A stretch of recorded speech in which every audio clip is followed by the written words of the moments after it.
अस्मद्गुरुभ्यो नमः।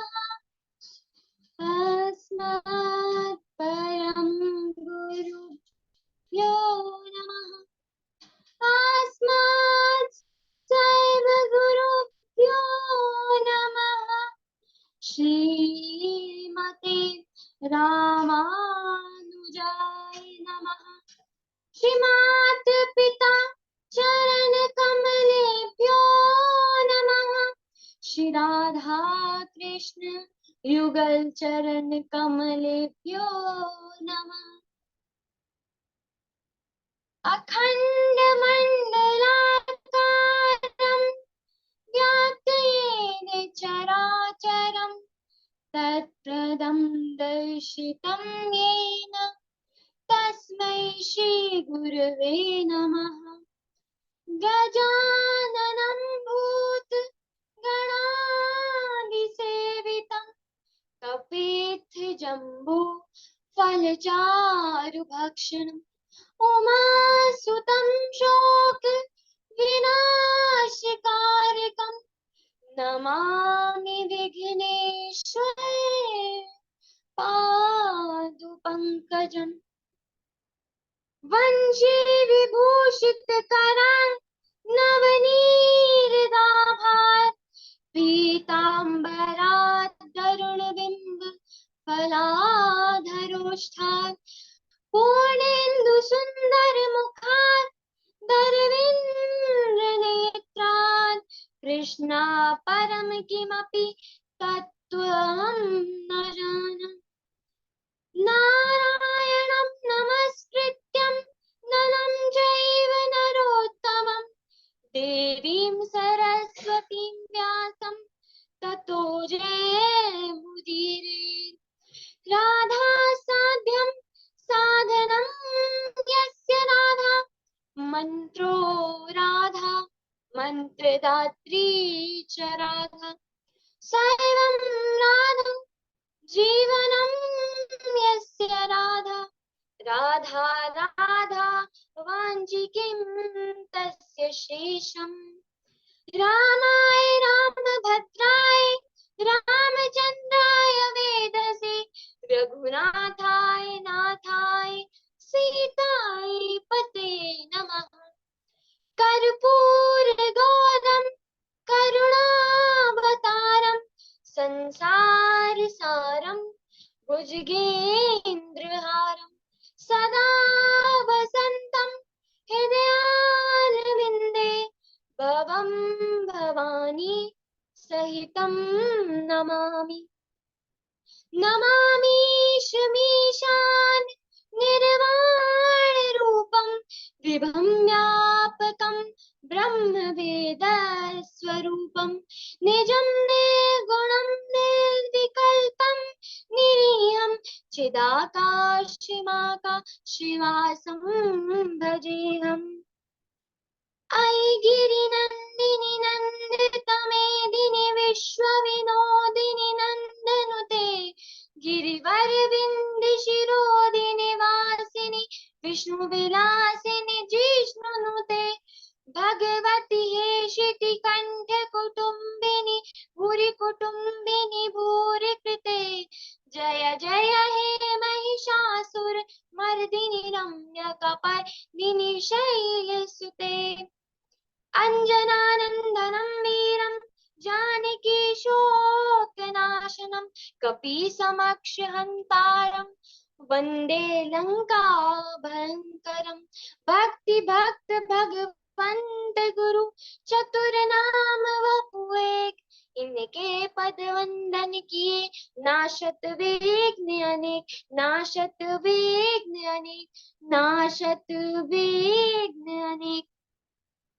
परम मंगल में परात्पर परम पिता पर ब्रह्म परमात्मा अकारण करुणा वर्णाले अकारण करुणा कातर सकल जन कल्पशाभार परात्पर पर ब्रह्म सर्वेश्वर सर्वाधिपति श्रेष्ठ आचरणवान प्रजा के सुखदाता एवं संहार करता पार्वतीनाथ प्रथमादि गणों के स्वामी आकाश आदि अष्ट मूर्तियों वाले विश्वेश्वर विज्ञान के पूर्ण गाता, देवादिदेव त्रिनेत्रधारी, सर्वेश्वर मंगल करता, आदि अंत रहित, आदि योगी, शाम्ब सदाशिव भगवान के चरणों में मेरा कोटि कोटि प्रणाम, वंदन एवं अभिनंदन। उनकी पराम्बा शक्ति सर्वेश्वरी शंकर शिव प्राण बल्लवा, इस संसार की कर्ता आदि शक्ति माता पार्वती पराम्बा के चरणों में मेरा कोटि कोटि प्रणाम। और आप सभी श्रोता जनों के हृदय में विराजमान, आप सभी भक्ति वृंद, आप सभी श्रोत्री वृंदों के हृदय में विराजमान राधा माधव सरकार, सीताराम सरकार, बाबा भोलेनाथ एवं माता पार्वती आप सभी के हृदय में विराजमान है, उनको मेरा कोटि कोटि प्रणाम। सिया राम मैं सब जग जानी, करहूं प्रणाम जोरी जुग पानी। शिव महापुराण जो पाप नाशक है और ज्ञान प्रदान करने वाली है, इस पूरे ब्रह्मांड का जो ज्ञान है, जो विज्ञान है, वो उन्हीं सदाशिव के डमरू से ही तो निकला। उनकी ये कथा, इसका हम सब आनंद ले रहे हैं, तो हमारा परम सौभाग्य है कि बाबा भोलेनाथ ने हमें चुना है, कि choose us to be sitting here. उन्होंने हमें चुना है कि हम ये कथा सुन पाए।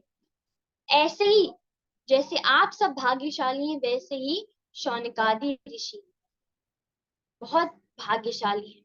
सूत जी कह रहे हैं कि आप बड़े भाग्यशाली हैं क्योंकि आपको एक कथा मिली, इससे बड़ा कुछ नहीं। और मैं आपको एक और मार्मिक चरित्र बताता हूँ। देखिए, अभी तक तो सूत जी ने बड़े सुंदर सुंदर चरित्र बताते हैं, पर अब सूत जी एक और मार्मिक चरित्र बताने वाले हैं, क्योंकि शौनक जी पूछते हैं उन सदाशिव का विवाह कैसे हुआ, हमें इस कथा के बारे में भी तो बताइए, हमें उनकी और लीलाएं तो बताइए।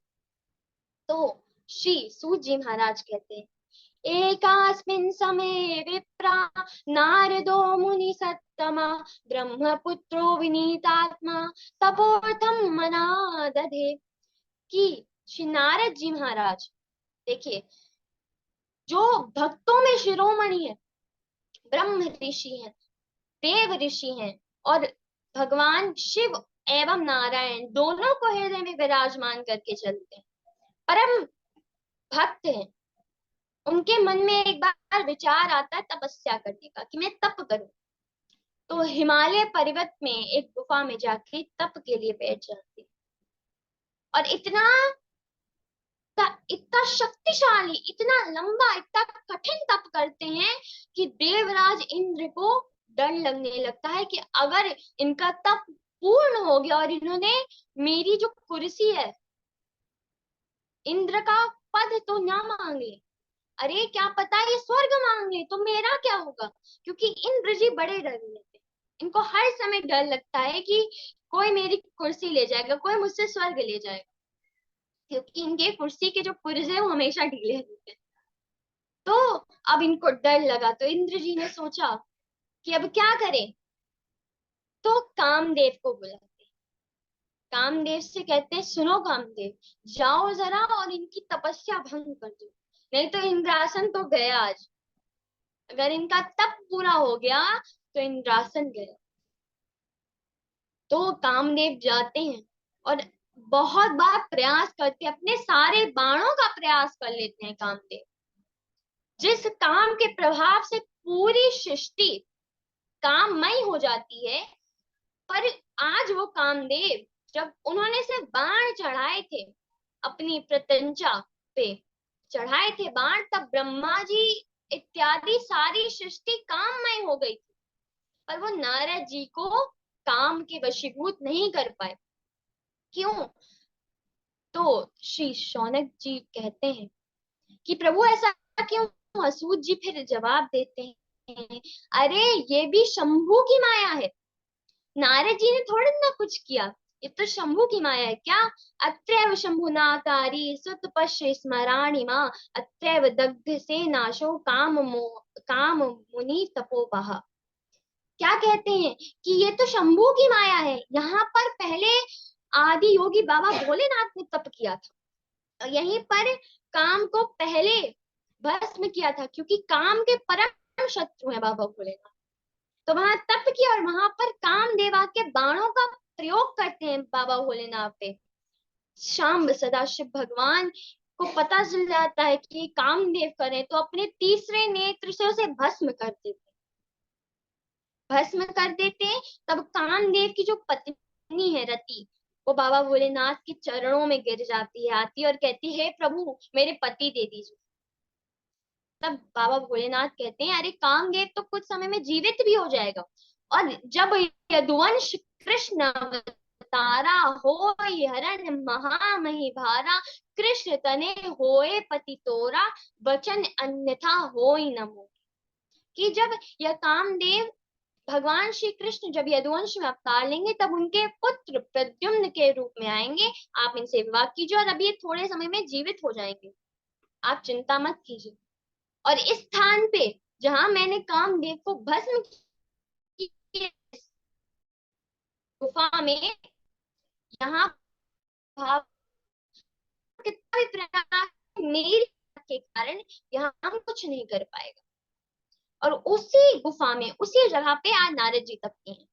तो काम कुछ नहीं कर पाता, काम वापस इंद्र के पास जाता है, क्षमा मांगता है। यहाँ नारद जी की जो तपस्या है वो पूर्ण होती है, उठते हैं नारद जी और यहाँ पर इंद्र आते हैं। और इंद्र आते ही नारद जी के कहते हैं, हे देव ऋषि नारद, आप धन्य है, धन्य है।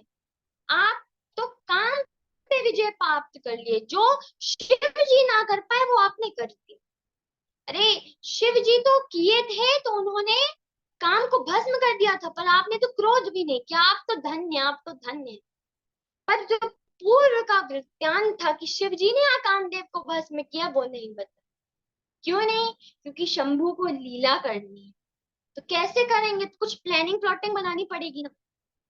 देखिए, तो क्या किया, तो ये किया कि इंद्र जी के बुद्धि में डाल दिया कि इनको बताएंगे कि आपने बहुत बड़ा काम किया, पर ये नहीं बताएंगे कि उन्हीं प्रभु की कृपा से किया।